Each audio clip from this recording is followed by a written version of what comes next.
নমস্কার দর্শকবৃন্দ, RS TV লাইভে জ্যোতিষ সমাধানে আমি ডক্টর আর শাস্ত্রী সকলকে স্বাগত জানাই।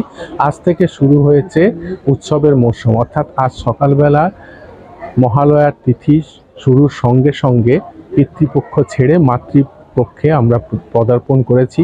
এইবারে বিভিন্ন মা শক্তি, অর্থাৎ আর কিছুদিন পর রয়েছে দুর্গা পূজা শুরু হবে, পঞ্চমী ষষ্ঠী, তার সঙ্গে শুরু হবে মা কামাখ্যা মন্দিরে নবরাত্রির পূজা, তারপরে আসবে লক্ষ্মী পূজা, তারপরে দীপাবলি, মা কালীর পূজা এবং তারপরে জগদ্ধাত্রী পূজা। অর্থাৎ পিতৃপক্ষ ছাড়ার পর এখন আমরা মাতৃপক্ষতে পদার্পণ করেছি। আজকে সকালেই ছিল মহালয়া।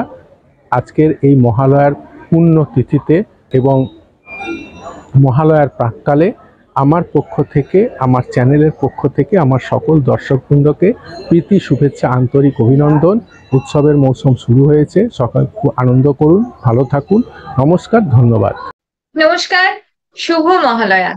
দেবীপক্ষের সূচনাকালে আরএস টিভি লাইভের সমস্ত দর্শক বন্ধুদের অনেক অনেক শুভেচ্ছা ও আন্তরিক অভিনন্দন। ভালো কাটুক দেবীপক্ষ, ভালো কাটুক শারদিয়া। সকলকে আবারও শুভ মহালয়া।